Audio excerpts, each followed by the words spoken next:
The annual dinner dance. Every year, Continental Computers holds an annual dinner and dance, to which all employees and their husbands and wives are invited. It is the only time of the year when all the employees get together socially. Christopher Simpson is a young accounts clerk. He's speaking to Edward Wallace, the Chief Personnel Officer. Mr. Wallace, can I buy you a drink?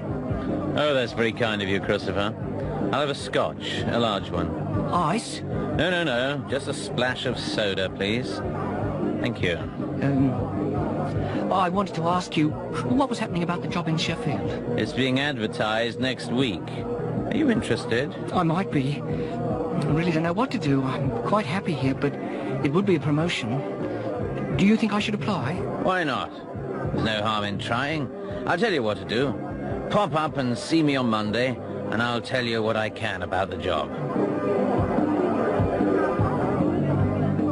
Martin Webber is a computer programmer. He's at the dance with his wife, Melanie. Melanie, do you have to flirt with Philip every time we come to a dance? Oh, we were only dancing. There's no need to get jealous. I saw what he was doing. He was whispering to you. Oh, Martin, you don't know what you're talking about. He had to speak into my ear because of the music. How many drinks have you had? Oh, come on. That's got nothing to do with it. Do you want to hear what he said? I don't care what he said. He was asking me what he should buy for his wife's birthday. That's all. Jacqueline Dibben works in the marketing department. She's just met Fiona Johnson, who's in charge of advertising. Ah, Jackie. So, you're back from New York? Yes, Fiona. I've been doing market research there. I know. How did you get on? Well, what I saw in the States astonished me. Really. I think there'll be a lot of demand for our new 2CL home computer. That's very interesting. Yes. What I heard was very encouraging. We've got just what they're looking for. Sir Joseph Lennox is the managing director. He's just run into Alex Fielding, one of the union representatives. Oh, good evening, Mr. Fielding. Good evening, Sir Joseph. Did you get my message about the meeting on Monday? Yes, I did. But I'm still not absolutely sure what the meeting's about. Not bad news, I hope. No. Don't worry. It's good news, in fact. What we'd like to do is expand production of the new home computer. Either we'll have to increase overtime working or take on new staff. That sounds promising. What we'll need to know is exactly how much more work will be created. I'll give you all the facts and figures on Monday, but let's forget about all that now. We don't want to talk shop tonight, do we? That's not what this evening's all about. Another drink? Please. Kelly is the secretary, and Teresa works in the data processing department. Hey, Teresa. Wasn't that Neil Pincher you were dancing with? Yes. Do you know what he asked me? No. He invited me out for dinner. You're not going, are you? No fear. I've heard all about him. I wouldn't go out with him if he was the last man on earth. So what did you say? What I wanted to say was, go to hell. But I just told him I was busy.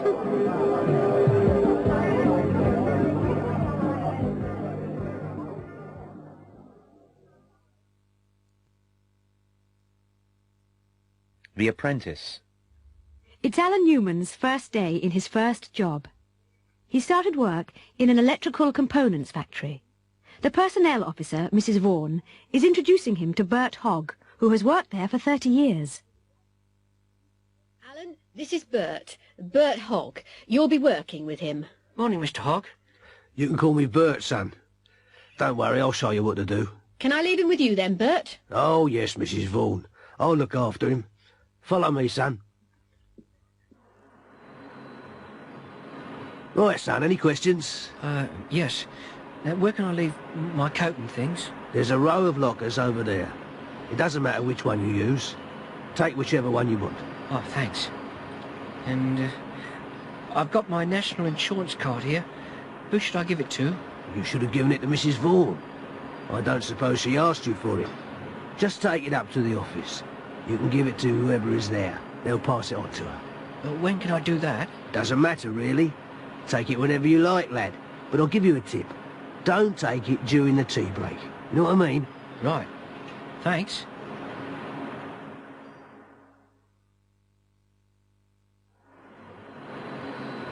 Oh, another thing. Where can I leave my motorbike? There's plenty of room in the car park. Just don't put it in a numbered space. They're reserved for the directors' cars. But apart from that, you can leave it wherever there's room. Come on, I'll show you where you'll be working. This is our bench. Just watch me and do whatever I tell you. Okay? Okay. First of all, you can clean these tools. There's a bottle of white spirit on the shelf. All right. Is there any special way of doing it? Hey? Special way? No, son, no. Clean them however you want. There's no special way.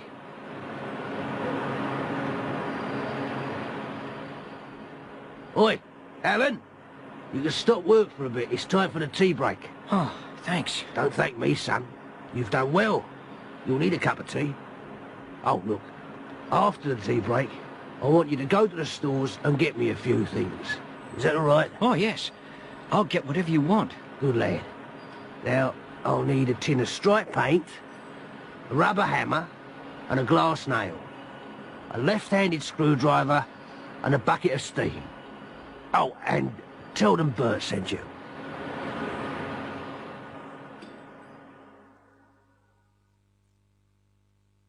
Morning. Morning. I've come to get a tin of striped paint. A what? Whatever are you talking about, son?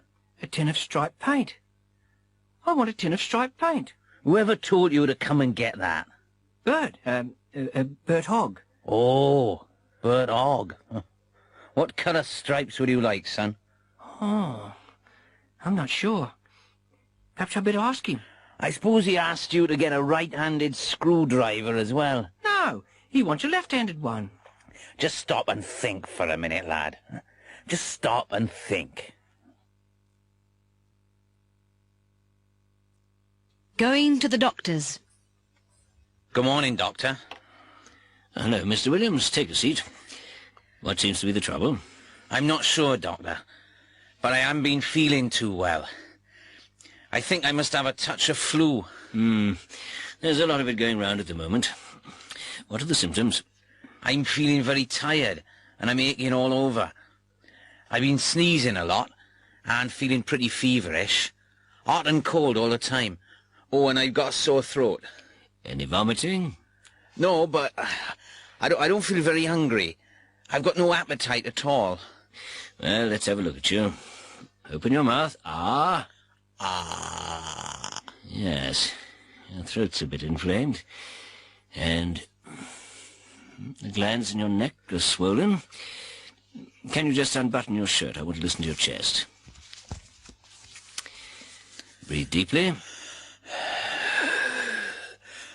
Right, I'll just take your temperature. Don't say anything for a minute. Just keep the thermometer under your tongue. I'll write out a prescription for you, but you know the best thing is just to go home, go to bed, and take plenty of fluids. Wayne fell off his bicycle. He's in the casualty department at the local hospital. Dr. Singh is examining him. Hello.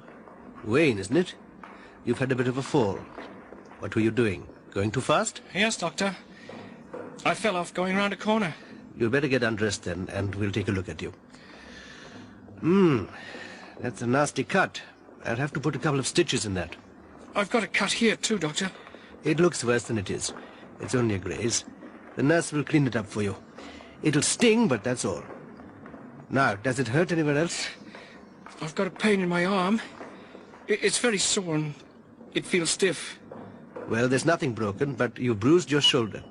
It'll be sore for a few days. Now, did you bang your head at all? Yes, I did. I fell onto the bike, but it doesn't hurt now. Did you feel dizzy? No, not at all.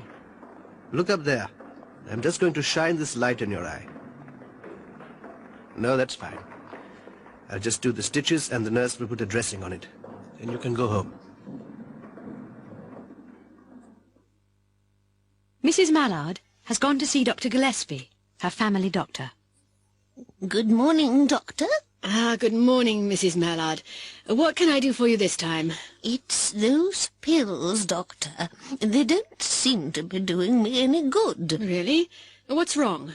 What isn't wrong with me, Doctor? It's old age, I suppose. You're doing very well, Mrs. Mallard. You'll live to be 100. I've got this terrible cough, Doctor. And I've still got that rash on my hands, and the backache. I can hardly walk sometimes. You don't think it's that Legionnaire's disease, do you? I've been reading about it in the paper. No chance of that. You're very fit for your age. Pardon? Anyway, I've nearly finished the old pills, Doctor. Can you give me a different colour next time?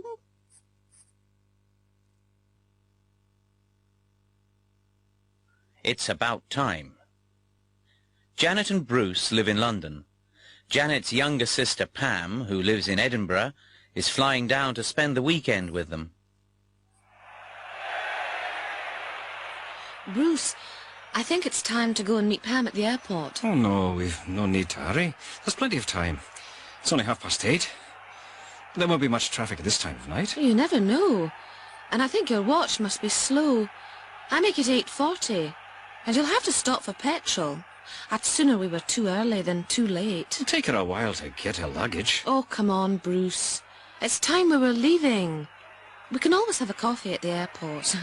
Anyway, I like watching people at the airport. I'd rather see the end of the football match. But never mind, we'd better go.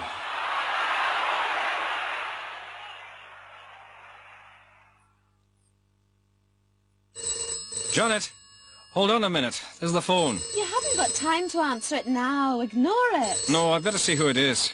It might be important. Bruce McGregor speaking. Oh, Pam! We were just on our way to fetch you. Oh, no. Hold on. I'll get Janet. Pam, where are you? I'm still in Edinburgh. The flight's been delayed. You caught us just in time. We were about to leave for the airport. I know. Bruce said so. I'm glad I phoned. You'd have had a long wait otherwise. When would you be leaving, do you think? Oh, not for an hour at least. Look, don't bother to come out to the airport. It's no trouble. We'll meet you. No, I'd rather you didn't. Honestly. Now, don't be silly, Pam. We'll collect you. No, Janet. I'd rather get a taxi. We'll be there, Pam. See you later. Oh, it's nearly 12:30. Well, we couldn't let her find her own way. Not at this time of night. She knows how to look after herself. That plane landed half an hour ago. It's about time she was here. It always takes ages to get your luggage. I know. It's about time they did something about it. Last time it took me longer than the flight. Oh, Bruce! There she is! About time, too. Pam! Pam, over here!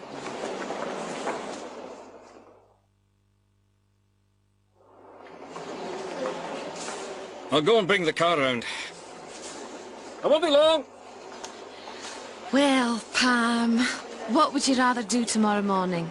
Fly in or go shopping? This morning, you mean? I'd rather go shopping, but there's no need for you to get up and come with me. I'd rather you had a lie in. You must be tired out. I'm a bit tired, but I'll meet you for lunch. There's a new restaurant just off Kensington High Street. Do you think you'll be able to find your way there? Oh, Janet, it isn't as if this were my first visit to London. You can tell me where it is in the morning.